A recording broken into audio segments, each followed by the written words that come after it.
All right, so I'll continue. So I feel like when I have natural vibes, like when I'm, and by the way, I am talking about literally landing, around that time, or was it around that time? Maybe before that, I did spend a little bit of time in Chicago.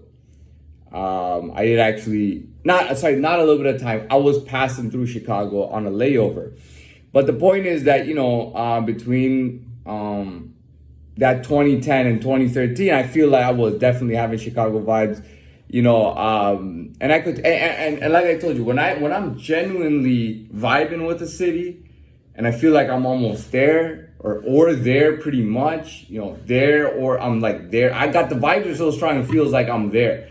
And we all know that Chicago turned into a very rough city.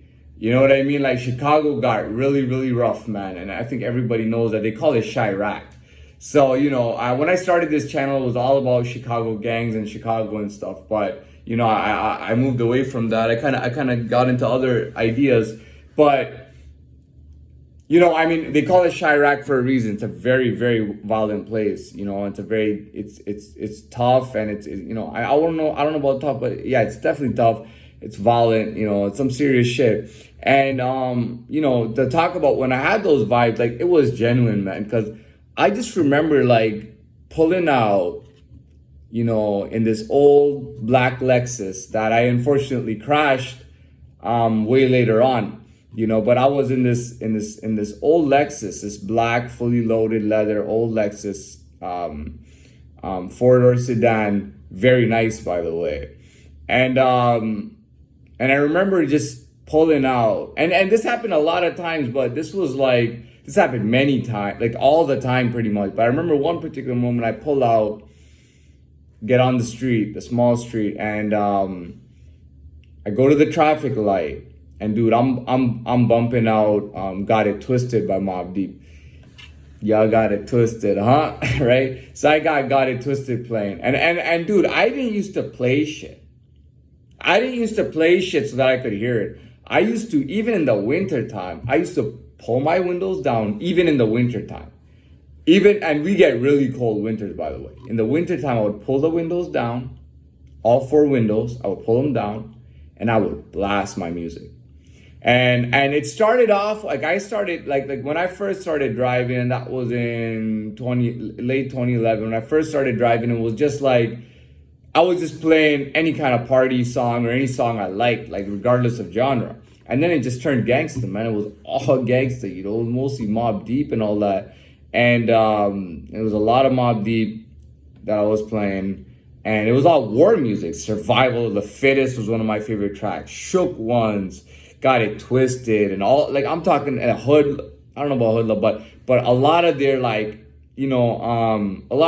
most infamous, war music. You know what I mean? It was like I was in Chirac, man, like guerrilla warfare mode. You know what I mean? And that's my Chicago vibes, like just living crazy, man. Chicago, I always think about it like, do you even know if you're gonna live the next day the way you're living? And I was living like that. Like it's crazy. Like I had those Chicago vibes, you're like, you're pretty much just like, you go to meet a girl, you do your thing with her, and you come out and you go back to driving down the highway, the road. You're here, you're there, you're everywhere. And you're fierce, that music is just blasting, as you're driving, that music is just blasting on. Like those speakers weren't like I don't know, but those speakers went super loud, man. Like the car would shake, man. Car would vibrate. That's how strong those speakers were.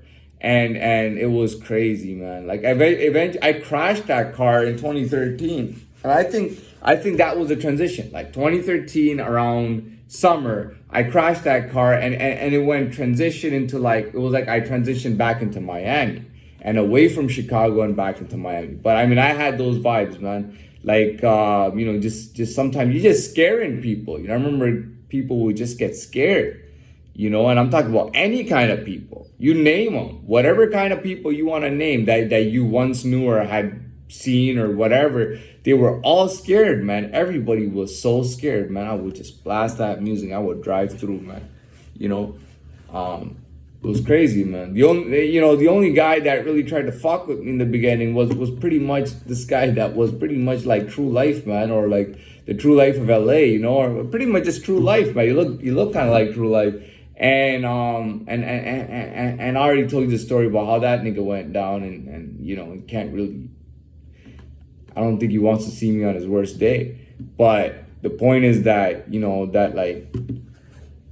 That's the point that listen, man, when you're True Life, I don't care if you're so filthy rich. Okay, when you're True Life, I don't care if you're filthy rich. When you're True Life, I mean, True Life, especially when he was younger, was really really rapping about hard shit, being broke, money's not the thing. I'm a rob people, I'm gonna do this, I'm gonna kill, I'm gonna rob, I'm gonna do everything, I'm gonna be hardcore. I'm gonna be, it's all about the streets, it's all about being hard. I'm gonna break dudes, I'm never gonna shy away from beef kind of thing. And I think that's what made it so hard for him, later on to kind of, turn into Yan Ya. Yan Ya was like, okay, I'm totally broken, that's all I got. You know what I mean? He's not really distancing himself as a rich kid. He was literally rapping in a song saying, I used to be broke, and I doubt that, but he's always rapping about how broke he is. And how he never had money and how he's coming up in the hood and all that shit and living a hard life. So, when you're True Life, you gotta understand, man, when you're perpetrating all that stuff, it's not easy to come out and start saying yeah and yeah. You know what I mean? So I thought that should be known. But yeah, I definitely had those Chicago vibes, man, and it was ruckus, it was just crazy, man. You know what I mean? They called it Chirac later on. Like I'd say after I got all those Chicago vibes, they started calling it Chirac, man. But it's crazy, man. And that's really all I wanted to talk about, because that's a realization I had, really when I thought back to it. And I'm telling you, man, that kind of life, I really literally thought I could die anytime, man. And I was living like it. I was driving like it. I was bumping music like it. I was embodying it, and I always do that, man. When I'm in a place and I got that vibes, I feel like I'm there or I am there, or whatever the case is, and my vibes are real, man, and I really take it seriously, man. So anyways, I'm done. See you later.